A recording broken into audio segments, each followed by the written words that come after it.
We know that Chicago Bears defensive coordinator Dennis Allen has a type of edge rusher and defensive end that he prefers for his defensive lines. And luckily, this NFL draft class is loaded with prospects that fit that mold.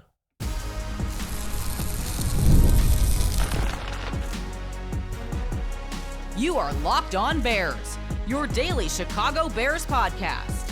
Part of the Locked On Podcast Network, your team every day. This is Locked On Bears, and I'm your host, Lauren Cox. I'm here to bring you your daily, in-depth Chicago Bears news and analysis. You can follow me on Twitter at CoxSports1, and you can follow the podcast at Locked On Bears on Instagram, TikTok, Facebook, Twitter, and the Locked On Bears YouTube channel, where you can keep up with all of our video podcasts as well. Thanks for making Locked On Bears your first listen today. We're part of the Locked On Podcast Network, your team every day. Today's episode is brought to you by Gametime. Download the Gametime app, create an account, and use our promo code LOCKEDONNFL for $20 off your first purchase. On the show today, we'll look at the types of defensive ends Dennis Allen has preferred coming from his time with the New Orleans Saints, and then apply that to this year's draft class and look at the guys in the first round that would be the best fits for that, the guys on day 2 of the draft, and then we'll look at some late round options as well that could be intriguing developmental prospects for this Bears defensive line. We know that having signed Dayo Odeyingbo in free agency to pair with Montez Sweat, the Bears don't necessarily need to draft a defensive end that has to come in and be a starter right away. But there's definitely a hole on the depth chart behind those two starters, where last year's 5th-round pick Austin Booker is really the only other rotational player you're excited about on this defensive end position. And so they do need to add something there in this draft. It doesn't necessarily have to be a first-round pick, but you'd like it to be somebody who you can count on to contribute in some form, even if it's not, a starting caliber level of snaps just yet. And I think that's the flexibility Ryan Poles tried to give himself here. And I think Ryan Poles also looked at this draft class and said, there's plenty of guys that Dennis Allen is going to like here, so we'll have options throughout the entirety of the draft where the Bears picks are. But first, I want to start by getting a baseline here of what Dennis Allen defensive ends looked like with the New Orleans Saints. And I want to emphasize here that I don't think Dennis Allen has a specific set of numbers, right? It's not about you must be at least this tall to ride the roller coaster, right? It's not about a specific height, a specific weight, or a specific arm length, but you can still see general trends in what he has preferred at the position. You go back to his New Orleans Saints defensive ends. Cameron Jordan is kind of the poster boy for oversized 4-3 defensive end that, in some teams may be more of an interior player, but Dennis Allen likes big, long, strong defensive ends. Cam Jordan is 6'4", 287 pounds. I believe that was his measurement coming out of college, with 35-inch arms. I mean, one of the bigger edge rushers in the league, one of the longer edge rushers in the league. There is a built-in size to Cam Jordan that maybe you sacrifice some level of elite speed, explosiveness, and bend, but it's not as though he's stiff and rigid either, right? It's this combination of physical tools, but especially that size and length at that position to be consistent and physical in the running game to set an edge, but then also have a lot of power as a pass rusher to collapse the pocket on quarterbacks to the interior there. So he's kind of the poster child there. But not every New Orleans Saints defensive end was 285 pounds with 35-inch arms. They definitely came in different sizes, but there's generally a trend towards larger ends here. Like, I think the smallest starter that they've gone through in the last half a decade here is Carl Granderson, who's been a very good player for them at 6'5", 254 pounds, 34-inch arms. So some really good length there. Even if he's 30 pounds lighter than Cameron Jordan, you can make up for some of that in terms of length, being able to set the edge by extending and locking out and keeping the offensive tackle's arms off of you. You can kind of get more leverage and turn the corner in that regard. Everybody else was bigger than Carl Granderson. Carl Granderson was the lightest of those defensive ends. The thing about, they signed Chase Young in free agency, not a draft pick, but a free agent signing, 6'5", 264. Isaiah Foskey, who they drafted in the second round a couple years ago, also 6'5", 264. Marcus Davenport, their first round pick back in 2019, who they traded up for, 6'6", 264. And then they also used a first round pick on Peyton Turner in 2021, who's 6'5", 270. So all these guys in that 265 to 270 range, and Carl Granderson is the only one who's under 260 at all, just barely under 255 there. He likes a heavier mass defensive end. Again, I don't think there's a specific number threshold here. Like all these guys are 6'4", 6'5", or 6'6". I don't think they're going to rule out a guy who's shorter than that. And I don't think they're going to rule out a guy who's lighter than 255. And same thing with the arm length. Like all those guys are at least the shortest arm length of any of those guys is Marcus Davenport at 33 and 5/8 inch arms. But everyone else is 34, 35 inch arms. I don't think they're going to rule out a prospect if his arms are shorter than that, or rule out a prospect if his weight is lower than that.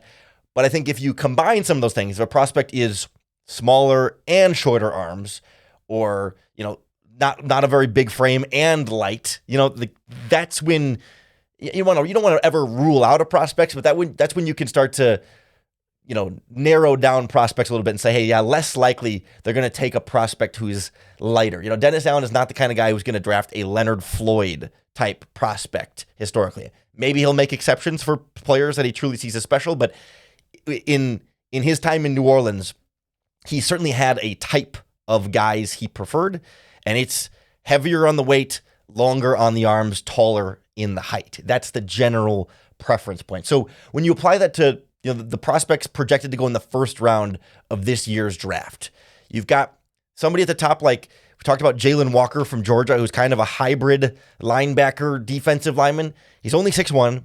He's only 243 pounds. He's only got 32-inch arms. He's not really as tall as Dennis Allen likes, not as big as Dennis Allen likes, not as long as Dennis Allen likes. I don't see Jalen Walker from Georgia being a great fit for what Dennis Allen has preferred on the defensive line. But it's why we talk about Georgia's Mykel Williams and Shamar Stewart from Texas A&M as the two guys that fit the best of what Dennis Allen has preferred. They're both 6'5".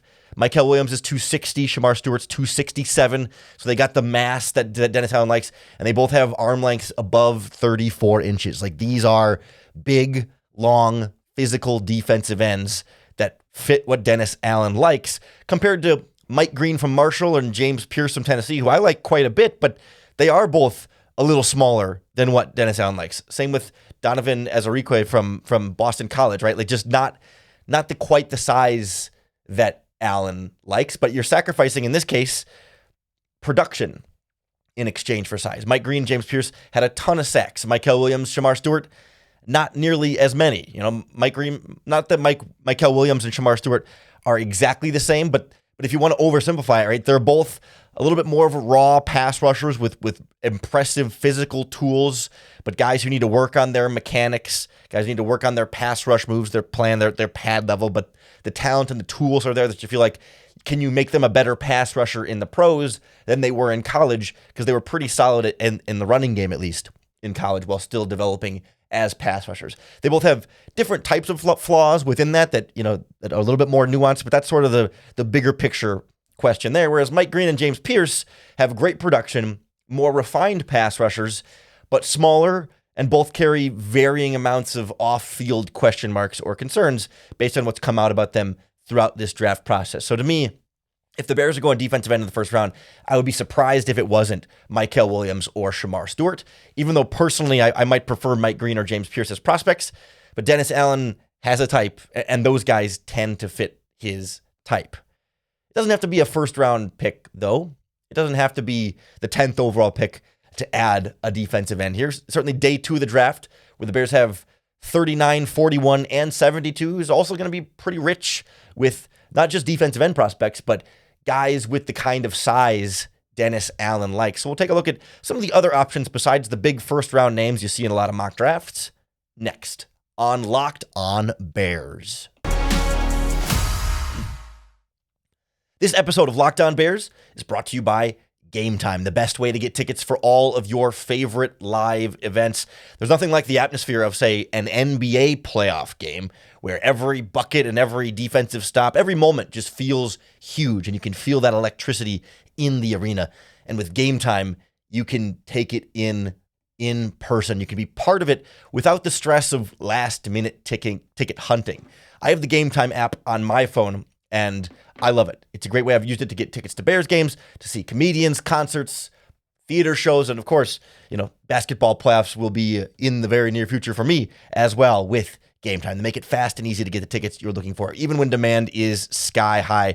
Gametime has all-in pricing. That means no surprise fees at checkout, and their last-minute deals can help you save up to 60% off for your favorite events. So take the guesswork out of buying tickets with Gametime. Download the Gametime app, create an account, and use our promo code LOCKEDONNFL for $20 off your first purchase. Terms apply.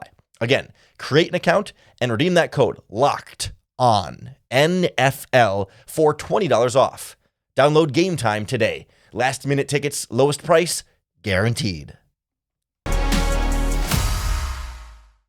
So maybe you don't love the lack of production from Mykel Williams and Shamar Stewart. Maybe Dennis Allen looks at that and says, hey, I love the traits, but that's a lot of work to do. Maybe I don't want to swing for the fences with the first round pick, or maybe Ryan Poles just looks around and says, hey, there's other players that we have best player available in the first round. Those defensive linemen aren't it. But hey, Dennis, we'll swing back around on day 2 of the draft. We got 3 picks between the second and third rounds. Should be some great opportunities to get some pass rushers you like there. And to me, there's a greater concentration of bigger, oversized defensive ends that fit the type of mold of Dennis Allen in this range of the draft in particular. It's a little bit of a sweet spot here that aligns nicely with what the Bears like and where the Bears are picking. I think right around this range, a couple of the names that stand out the best to me would be like Landon Jackson from Arkansas or JT Tuamaualui from Ohio State. I can never say his last name correctly here. But both of those guys, I think, would be really solid picks with the 39th or 41st overall pick there early in the second round. They're both, 6'4", 6'5", 6'6". They're both about 265 pounds. They don't quite have the monster arm length, but they're both over 33 inches. Like they're not short arms, but they got good enough arm length there that I think from a physical tool standpoint, they fit the bill here. For me, JT, and I'm going to try and live look up the pronunciation of his name as I talk through this, but to me, like JT in this draft is one of the more just like well-rounded defensive end prospects here that maybe he's not great in any one category, but he's like really good at almost everything. He's got good size, but it's not Cam Jordan size. He's got good enough speed, but he's not a speed guy by any means. He's got good length, but not crazy elite length. He's very good against the run. Maybe that might be one of his strongest suits. And he's been a good pass rusher. I mean, he had 12.5 sacks this past season. I'm not trying to say he's not a good player. It's JT Tuimoloau from Ohio State there. And so maybe that limits Tuimoloau's ceiling a little bit because you say, okay, well, maybe he doesn't have any of the dominant traits to take it to the next level. But if he could be a consistently, 8-sack guy every year for a second round pick, I don't think that's the end of the world, especially if he's really good against the run. Whereas I think somebody like Landon Jackson has a little bit more of a defined skill set and game where it's like he is a fairly stiff pass rusher. He's not all that fluid. He's not someone who's going to be super bendy and turn the corner and, wow you with how flexible he is as a pass rusher. But he's really strong and has got great hands. He's going to generate a lot of power. And I should say his arms are only 33 1/4, but he's got a really long wingspan, really wide shoulders that help him take up a lot of space. So it kind of makes up for some of the lack of the measured arm length there. And for me, like that's a guy who the upside can be a little bit higher because you can really be hard to anchor and absorb. Right? Because it's not just like speed to power, but it's the hands for his ability to move you out of the way. I think he's got really good vision as well, both as a pass rusher and in the running game. Like he can just be smart. And yeah, he's never going to be the fluid bendy guy, but he can be physical, aggressive, and dominant in a way that we've seen other power rushers be successful in the NFL. I'd really be happy with both those guys with either of the Bears' second-round picks. Somebody who's been in this conversation is Jack Sawyer from Ohio State, who's also, 6'4", 260, But he comes in with particularly short arms, and his lack of length makes me wonder if that doesn't sour Dennis Allen on what Sawyer can offer, because his arms are only 31 3/4 inches when he measured at the combine. I think he was right at 32 at his pro day, but his wingspan is under 77 inches. Like his wingspan is 6 inches shorter than Landon Jackson from Arkansas. Like when you talk about he's got shorter arms and a much shorter wingspan. There is a more of a physical limitation than I wonder if Dennis Allen is willing to put up with. I think someone right on the border here is like Braden Swinson from LSU at 6'3", 255, 33 3/8 inch arms. I think he's the kind of guy who maybe he's like right on that borderline. And so there's not an exact number that the Bears say is a cutoff. So if they like his tape and they like his skill set enough that they could say, yeah, he maybe isn't as big or heavy as some of these other guys, but we think he can be a really good player for us and be a worthwhile pick. To me, he's more of a third-round guy than a second-round guy in this conversation. Maybe even if you trade down in the third round, a third to fourth round type of style of player here. But to me, like there's a lot of athletic tools and upside there to feel like, as a pass rusher, you can get a lot from him, and I think he's still working on the running game, which makes me wonder if Dennis Allen is in favor. But another guy in the third round that I think would be a really strong fit is Jordan Birch from Oregon. He's built like Cam Jordan, 6'4", 279, a little bit shorter arms at 33 inches, but like that kind of big, imposing size. He's someone who, again, great power, but a little bit average in terms of burst off the line of scrimmage, the dipping and the bending, but he can convert speed to power and bull rush really, really well. Maybe he doesn't have a ton of counter moves, but you're getting something really solid in terms of how well he's going to hold the edge, how well he's going to just be a power generating force on the edge. Like I think of him a little bit like a lighter, like a less skilled version of like Lucas Van Ness from Iowa was that last year or 2 years ago, where kind of a one-trick pony, but good size, can play inside or outside, and you hope that you can kind of add more to his pass rushing repertoire and give me that in the third round instead of the first round, and I feel like I can feel a lot better about a pick like that. And Birch, to me, could really fit the bill here as a guy who, if he's rotating in behind Montez Sweat and Dio Odengbo, you don't need him to be a perfectly refined pass rusher all around, but he can give you some really solid snaps in the running game and as a pass rusher with some go-to moves early in his career, and you hope you can add more to that throughout the process here. To me, it kind of feels like once you get past the Bears' third-round pick, you don't pick again until the 5th, and then you got 2 7th-round picks from there. After that third-round pick, number 72, I'm not necessarily sure that I'm going to get a defensive end that I can count on to be a major role player in year one.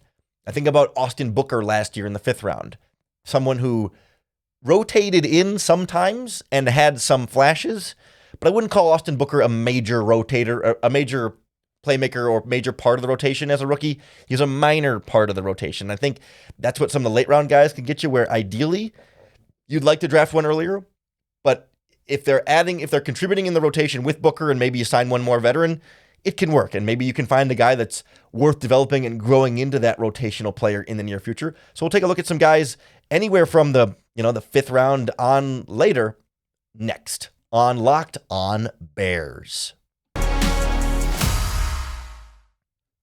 This episode of Locked On Bears is brought to you by our friends at LinkedIn Jobs. As a small business owner, your work doesn't end when the clock hits 5. Your business is always on your mind, which means when it's time to hire, you need a partner that works just as hard as you do. And that's where LinkedIn Jobs comes in, because when you clock out, LinkedIn clocks in. LinkedIn makes it easy to post your job for free, share it with your network, and get qualified candidates all in one place. They've got new features that help you write job descriptions and then quickly get it in front of the right people with deep candidate insights. I'm a member of LinkedIn. I'd guess you're a member of LinkedIn. And if you're not, a lot of your friends, family members, and coworkers are on LinkedIn. So it's a great place to find quality candidates. No wonder 72% of small businesses say LinkedIn helps them make high quality hires. Post your job for free at linkedin.com/lockedonnfl. That's linkedin.com/lockedonnfl to post your job for free. Terms and conditions apply. I think it would be worthwhile drafting another late round pass rusher even though the Bears did so with Austin Booker last year, and maybe he's your developmental guy at that spot. And I think they need to address the position more than just another 5th-round pick, right? You would want to add something else between now and the start of the regular season if you only did a 5th-round pick in the draft. But I think it's worthwhile, and you can always find sleepers and guys that turn out to be much, much more productive. And I think for the Bears in this draft, there's some guys that will be your classic, very, very raw, sometimes small school prospect who you bring them in and they're not going to be that great right away, but you try and develop them because you hope they can become something way better than they were in college. And there's other guys late round in the draft that are a little bit more like, maybe the ceiling is pretty limited, so you don't want to use an early pick on them, but right away you're getting a good player. You know what you're getting. You might not ever be much better than that, but a solid contributor who could be a number 3, number 4 defensive end and have a long career doing that, but never actually become that starting caliber player. Generally, when we think of this type of defensive end that Dennis Allen has preferred, they have tended to be more of the raw type of player when they're drafted, especially outside of the first round. When you get this late in the draft, guys that are big and long don't tend to last very long in the draft if they're also very good and refined, right? If the high ceiling guys don't last very long if they also have a high floor, right? By the time you get to the end of the draft, you either go high ceiling but super risky, or you go low ceiling with high floor, because anybody who's got the high ceiling and the high floor is going to get drafted early, right? So those are sort of the necessary caveats to say, these players are late round picks that could be crapshoots that maybe amount to nothing in the NFL or end up being sleepers that develop into great options for your defensive line. But plenty of size to go around. I really like Jared Ivey from Mississippi at 6'6", 274. I was impressed by him at the Senior Bowl. He's a guy who I see a pretty solid floor there. Sets a mean edge in the running game. Perhaps a better run defender than pass rusher at this stage of the process. Just a little bit too inconsistent in that regard. Still trying to string together a coherent pass rush plan and really know what he's doing from snap to snap and from move to move. He doesn't necessarily, it's not a natural fluid movement for him, but he's big, he's long, and he's got some pretty good athletic tools as well. And I like him as a guy who has a high floor as a run defender, but a low floor as a pass rusher. But I think the ceiling can be there with the pass rush. It's just a question of how much more you think you can squeeze out of what he's been able to do in his career. It's not to say you can't get more, but you wonder how close to that pass rush ceiling you might already be. He had 7 sacks this past season, 5.5 before that. He's had double-digit tackles for loss the last couple seasons. He's just a solid player, and I think you can get more out of him. You just need to try and get the pass rush to be a little bit more consistency there, but I think there's a role for him even right away as a rookie. I also really like Savion Jones as another one of these Cameron Jordan type of prospects, just from a size standpoint. An LSU defensive end at 6'5", 280 pounds. There are some units here. Elijah Roberts is also in this category at 6'4", 285. Guys who, for some defensive coordinators, can't play the edge. For some defensive coordinators, Savion Jones and Elijah Roberts are defensive tackles. And for Dennis Allen, I think he can absolutely find a way to work with both of them on the edge. This is the type of player he keeps on the edge. Elijah Roberts of SMU, I should say, and then Savion Jones from LSU. Both of them big, strong, physical players that, because they're so big, sometimes the pad level is a little bit high, and they're certainly going to be limited from a speed standpoint, from a burst and bend around the edge standpoint. But when you've got that kind of strength and power, just being forceful with those hands where you can really punch and jam an offensive tackle off the line of scrimmage, and they're kind of jolted back. Those are the guys who can set a line of scrimmage for you and then use that power to move guys in pass protection as well. Still, I think developing more of a refined pass rushing repertoire there, but I think especially Elijah Roberts has great instincts against the run, and I think Savion Jones generates force in a really, really consistent manner that, man, you could be excited about either of those guys being big bodies that are going to be hard to run against. They're going to redirect runs inside to your interior guys so your linebackers can flow over top. And I can see where Dennis Allen looks at those guys and says, yes, give me that pure size. Give me that power. I'm not so worried about getting so much crazy speed on the edge. We've got fast linebackers. We've got fast defensive backs. We'll be fine there. Another guy that's definitely still very, very raw is Ja Joyner from Minnesota, but he's in this mold of like long, 34-inch arms, 262 pounds, 6'4", only a 1-year starter at Minnesota, and you can tell when you watch him play. Like it's like he's thinking just a little bit too much out there, right? He's trying to figure out what his pass rush move is going to be. He's trying to process the play in front of him, and it makes sense if he's only been a 1-year starter that just the lack of experience in that regard, it can take some time. You do wonder how well you can speed that up and how to tell how well you can speed that up, right? If it's a mental thing more than a physical thing, right? It's not just like he's got to learn a technique, but it's like he's got to process information more quickly, and that can be something that can be hard to do. But you've got the physical attributes, the tools, and the traits that, as a late round option, maybe he spends a year on the practice squad, but you can't teach 34-inch arms at 262 pounds on the edge there for a defense like this. I really think that's a guy who isn't going to have that year one impact, but over time can really have the potential to develop into something pretty good. Same with Tyrion Ingram-Dawkins from Georgia. Another one of these 1-year starter type players, but flashes these great moments. And at 6'5", 276, 33.5-inch arms, like that's the raw tools, right? But still figuring out the best way to use the hands.